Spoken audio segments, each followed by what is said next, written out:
Bueno, hemos llegado al final de las dos cartas del apóstol Pablo a los Corintios. La iglesia en Corinto requirió mucha letra de parte del apóstol Pablo. Lo vemos por sus dos cartas y por la extensión de las dos cartas comparadas con otras iglesias. La carta de los Romanos sabemos que Pablo tenía que explicar todo el plan de Dios de redención de la humanidad, por eso también se extiende un poco. Pero en el caso de Corinto era una iglesia con muchas dificultades, con muchos problemas, mucha influencia del medio ambiente, la cultura greco-romana. Este capítulo lo vamos a leer primeramente en la versión 60 y luego al analizarlo, porque vemos que el lenguaje es muy intenso, lo vamos a analizar a través de la versión popular, Dios habla hoy. Entonces leemos 2 Corintios capítulo 13. Esta es la tercera vez que voy a vosotros, y por boca de 2 o 3 testigos se decidirá todo asunto. He dicho antes, y ahora digo otra vez, como si estuviera presente, y ahora ausente lo escribo a los que antes pecaron, y a todos los demás que si voy otra vez, no seré indulgente. Pues buscáis una prueba de que habla Cristo en mí, el cual no es débil para con vosotros, sino que es poderoso en vosotros. Porque aunque fue crucificado en debilidad, vive por el poder de Dios, pues también nosotros somos débiles en él, pero viviremos en él por el poder de Dios para con nosotros.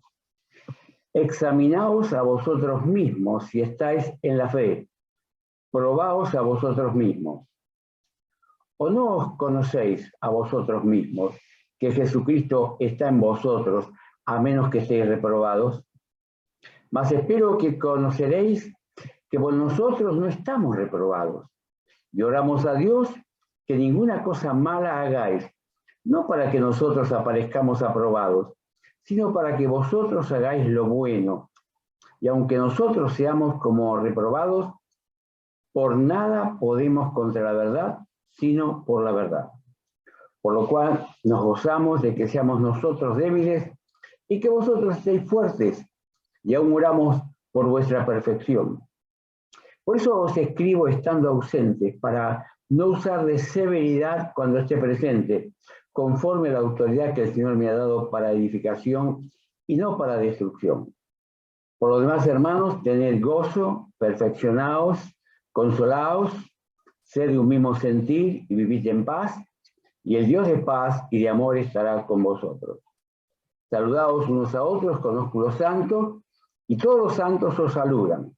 La gracia del Señor Jesucristo, el amor de Dios y la comunión del Espíritu Santo sea con todos vosotros. Amén. Son muchos conceptos que Pablo escribe en este último capítulo como un colorario de sus cartas y de toda esta relación que tenía con los hermanos en Corinto. Es muy terminante en sus palabras y no es muy extenso el capítulo, sin embargo es verdaderamente destacable. Algunos en la iglesia de Corinto acusaban a Pablo de cobardía. ¿En qué sentido? Decían que por escrito era atrevido, pero débil en lo personal. Pensar que este hombre que había trastornado ciudad tras ciudad era débil. Es un absurdo, verdaderamente. Era un hombre de una personalidad poderosa y dominante. Era un hombre intrépido, pero dependiente de Dios. Vamos a hacer una muy corta primera mirada del capítulo, muy corta. Luego nos extenderemos a analizar un poquito más, pero tampoco va a ser muy largo, porque el capítulo, por los conceptos que tiene, no la merita en cuanto a la extensión, ¿no es cierto?, del comentario. En esta primera mirada vamos a ver la reivindicación del apostolado de Pablo. Pablo siempre está con esta iglesia reivindicando su apostolado. Hay cuestionamiento, lo hemos visto a través de las dos cartas. Del versículo 1 al 2, Pablo va a Corinto por tercera vez para ejecutar su oficio como apóstol. Ellos verán la prueba de su apostolado por medio del poder de Cristo obrando en la debilidad de Pablo. Hemos visto en el capítulo 12 acerca de su debilidad. cosa que Dios permitió y envió y sostuvo en él porque era necesario por su personalidad. En el versículo 3-4, los creyentes deberán examinarse a sí mismos con regularidad para ver si están en la fe. Recordemos esta expresión, ¿no es cierto? Examinarse a sí mismos, que también está en 1 Corintios. El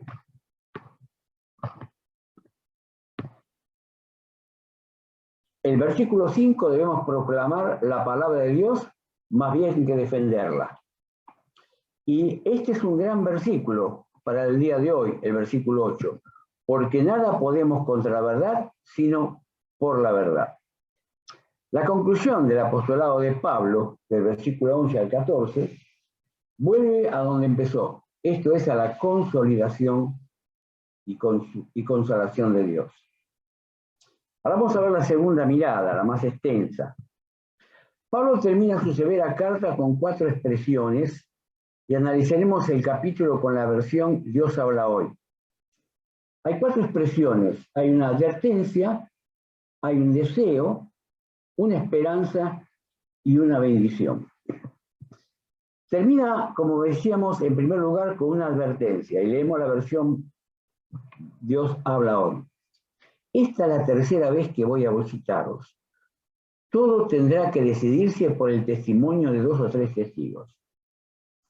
A los que antes pecaron y a todos ahora que estoy lejos, les repito advertencia que les hice personalmente en mi segunda visita, que si voy otra vez a visitaros, no voy a tenerles consideración. La palabra indulgencia fue en la versión 60.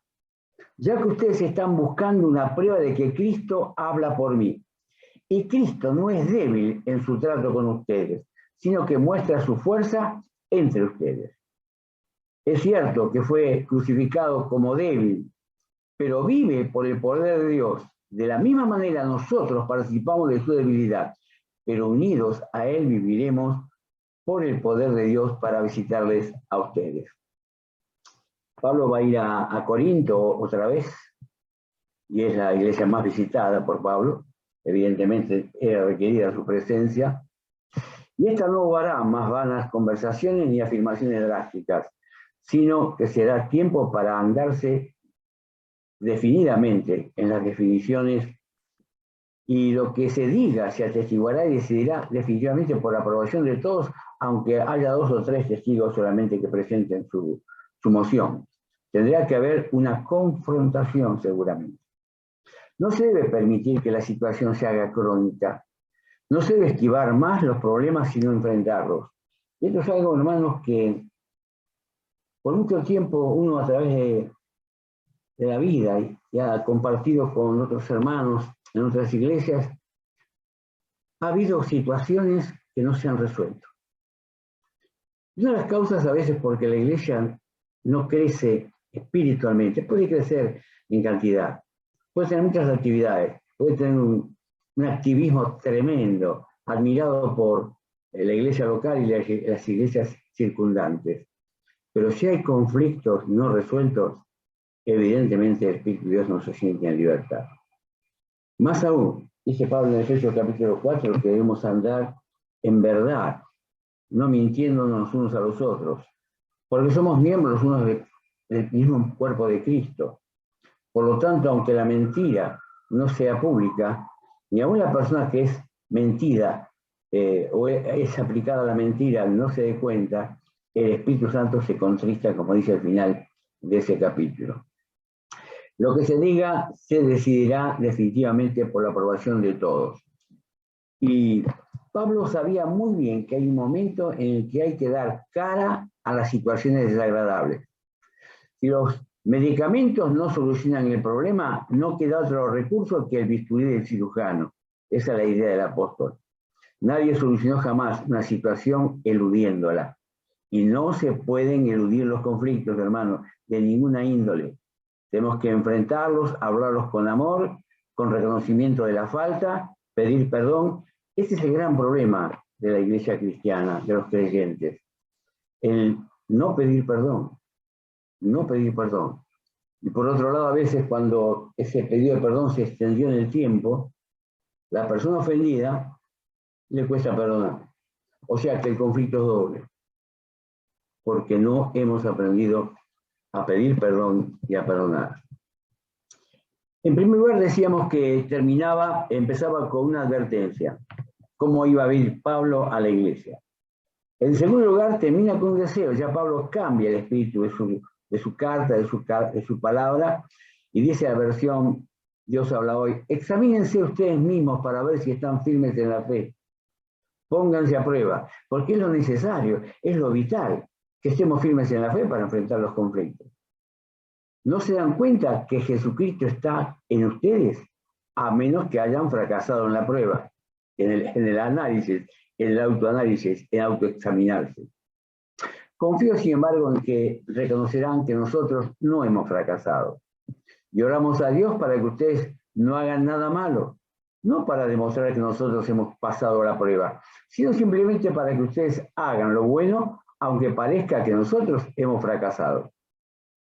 Porque no podemos hacer nada contra la verdad, sino solamente a favor de la verdad. Otra vez el texto, el versículo 8. Por eso nos alegramos cuando somos débiles, con tal que ustedes sean fuertes, y seguiremos orando para que lleguen a ser perfectos, maduros, verdaderamente santificados.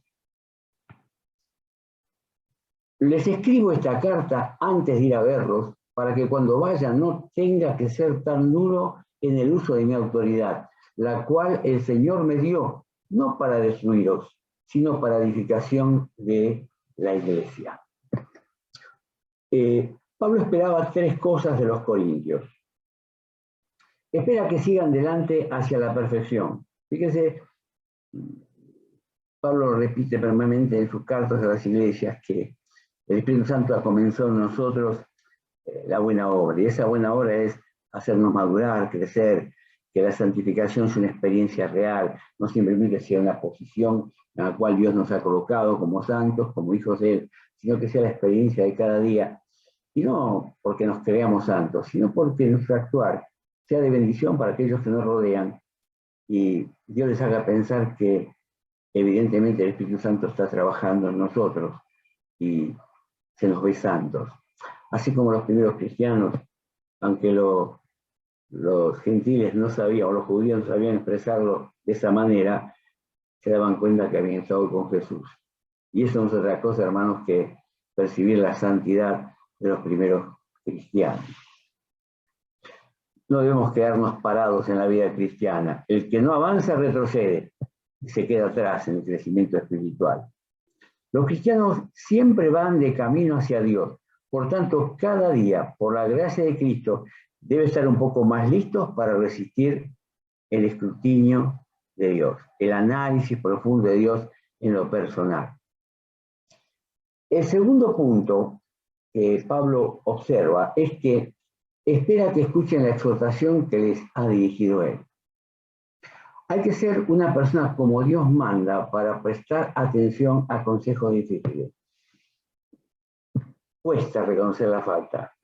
Cuesta que nos digan que no tenemos, nos demuestren que no tenemos razón. Y eso habla de la debilidad espiritual, habla del poco crecimiento, habla del poco Cristo que hay en nosotros, cuando no somos capaces de reconocer que tenemos que cambiar por medio del Espíritu Santo.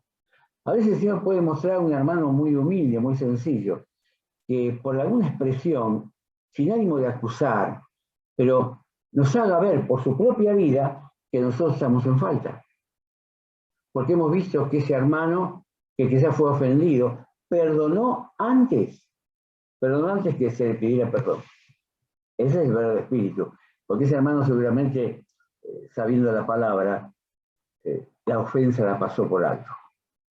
Esa es una expresión bíblica, hermano.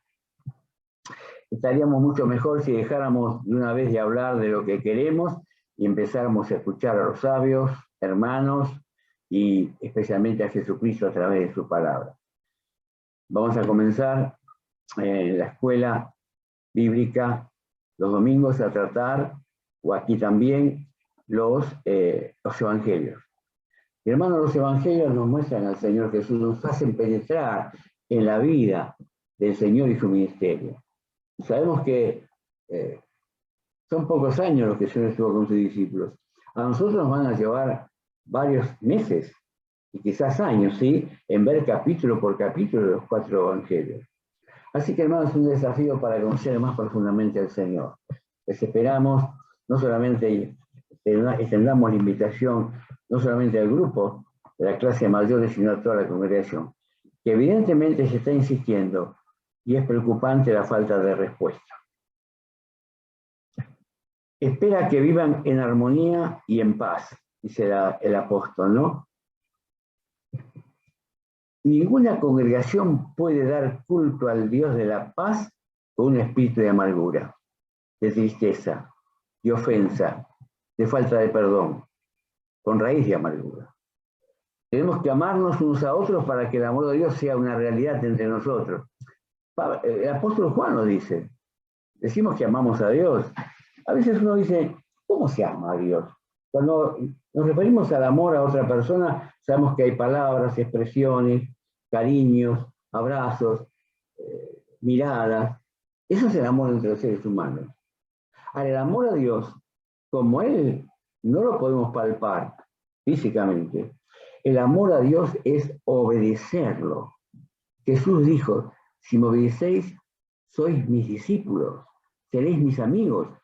Hermanos, la obediencia a Dios en todos sus mandatos. Y especialmente, el Señor está preocupado por nuestra falta de santidad. Quizás tengamos mucha actividad, quizás tenemos la agenda llena, como decimos habitualmente, pero no fue el Señor quien la llenó. Y cuando digo agenda, no estoy hablando solamente de predicadores, hermanos. ¿Cómo ocupamos la semana? ¿Qué hacemos? ¿A qué dedicamos el primer lugar? El Señor Jesús dice en Mateo capítulo 6, buscad primeramente el reino de Dios y todas las demás cosas serán añadidas. Cuidado con no tener en primer lugar las demás cosas y el Señor lo tengamos por añadidura. Dice el apóstol, por último, acaba con una bendición. Si bien Él es severo, porque el Señor se lo reclama, Dios es severo, es exigente. Pablo es un portavoz del Señor, no está hablando por sí mismo. Sin embargo, el Espíritu también demuestra que Él tiene el poder del apostolado para bendecir. Para bendecir. Y bendecir, hermanos, volvemos a repetirlo, siempre es hablar bien. Bendecir a un hermano quizás no es, como algunos tienen por costumbre, poner la mano sobre su cabeza y decir, yo te bendigo. Bendecir realmente es hablar bien de ese hermano con otros. Que destaquemos las virtudes, los talentos, los dones del hermano con otras personas. Eso es bendecir, hablar bien de mi hermano. Por último, acaba con una bendición que dice la versión Dios habla hoy. Para terminar, hermanos, deseo que vivan felices y que busquen la perfección en su vida. Anímense y vivan en armonía y paz, y el Dios de amor y paz estará con ustedes. Esta expresión también Pablo la usa en Filipenses capítulo 4, verso 10, al terminar aquel hermoso pasaje de cómo enfrentar el afán, la ansiedad y la angustia. Salúdense los unos a los otros con beso santo.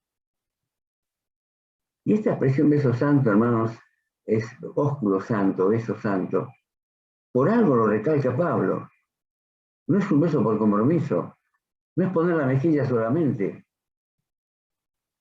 Y que sea un beso santo significa que es un beso honesto, sentido, no por obligación. Porque si yo lo hago por obligación, tendría que detenerme y decir, hermano, tengo que hablar contigo. No te puedo besar. Y pueden pasar dos cosas, me siento ofendido por ti, o porque hasta ahora no te pedí perdón porque te he ofendido. Hermanos, no besemos así nomás. No besemos y vamos a no besar con amor, como si besaríamos al Señor. ¿Ustedes recuerdan? A mí me encantan esos versículos de Colosenses, que a veces soy muy repetidor de los versículos, ¿no? Pero a mí me golpean permanentemente. Lo que hablamos o decimos o hacemos, hagámoslo en el nombre del Señor. Como si el Señor besara a mi hermano y a mi hermana.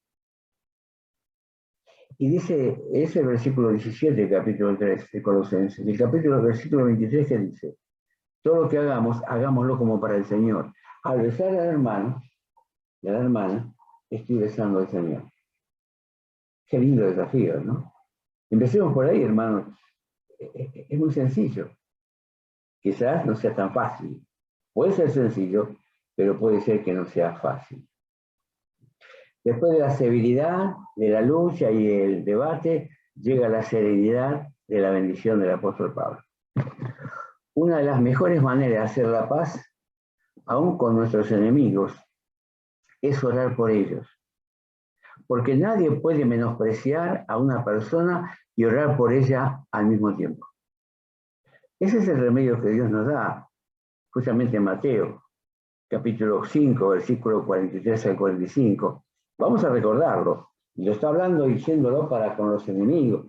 No que nosotros seamos enemigos de nadie, no podemos ser enemigos. Pero a veces sí, el Evangelio tiene sus enemigos. Dice el apóstol del Señor en Mateo 5, 43, amad a vuestros enemigos. ¿Cómo, Señor? Bendecid a los que os maldicen, haced bien a los que os aborrecen y orad por los que os ultrajan y persiguen, para que seáis hijos de vuestro Padre que está en los cielos, que hace salir su sol sobre malos y buenos y que hace llover sobre justos e injustos. 3 conductas aplicadas ahora a mi hermano.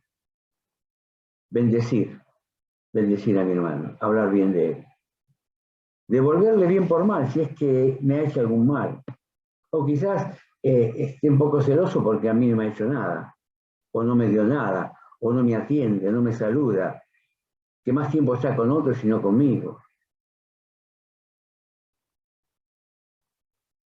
Hacerle bien, por ese pretendido mal que yo percibo de parte del hermano o de la hermana. Y orar por los que se ultrajan y os persiguen. Fíjense, hermanos, y bendecid a los que os maldicen. Es hablar bien con otros, como decíamos antes, de este hermano o esta hermana. No que nos maldigan, sino que, bueno, hay una fricción. Ese comentario va a llegar al hermano y lo va a sorprender. Hacer bien a los que se aborrecen. Sí, devolverle directamente al hermano un bien, un hecho, una palabra, un presente, una actitud, un servicio. Eso va directo a él, que se sorprenda. Pero el más eficaz, hermano, el más eficaz, el más poderoso para cambiar mi mente y la mente de mi hermano es orar por los que nos ultrajan y persiguen. Orar por aquellos que quizás no estén orando por nosotros. Qué difícil, ¿no? En la vida cristiana, pero no es imposible. Pablo lo sabía. Pablo permanentemente luchaba consigo mismo y también luchaba con aquellos que había llevado a Cristo. Así dejamos la turbulenta historia de Pablo y la iglesia de Corinto, con la bendición resonante en nuestros oídos, y el camino ha sido duro, pero la última palabra ha sido de paz. Dice, para que salúdense los unos a los otros en un beso santo. Todos los hermanos en la fe les saludan, le mandan saludos.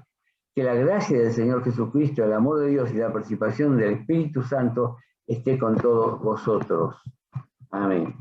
Y la versión 60 también es una hermosa doxología. Dice la palabra, saludaos unos a otros con ósculo santo, todos los santos saludan.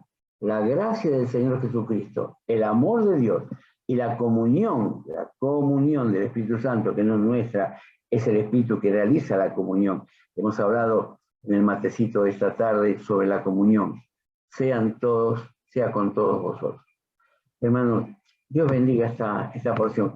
A mí cuando me tocó, digo, qué porción rara, qué diferente a las demás.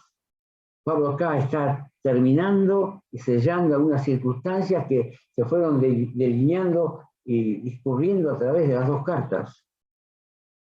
Y Pablo sí, como siempre, hace una defensa de su apostolado, no por él mismo, sino sabiendo que el Señor lo ha enviado. Es un mensajero del Señor, es un verdadero apóstol, es un enviado de Dios. Dios nos bendiga, hermanos. meditemos en esta porción, oremos los unos por los otros. Gracias a Dios, oramos bastante en la iglesia. Permítame la expresión. Oramos todos los domingos, en la cena del Señor, en la oración, en el mensaje central, en la escuela bíblica. Oramos los martes, oramos los jueves especialmente por grupos, intensamente, con cerca de 40 temas específicos que vamos presentando delante de Dios todos los jueves. Y seguimos en nuestros hogares con algunos. Y en todas las demás actividades, los viernes, el viernes deportivo, la reunión de adolescentes, la reunión femenina, la reunión de jóvenes, la reunión de matrimonios, próximamente la reunión de varones. La oración, hermanos, es algo que está tan presente como la palabra, porque la palabra es lo que Dios nos dice, y la oración es lo que nosotros le respondemos al Señor. Dios bendiga su palabra.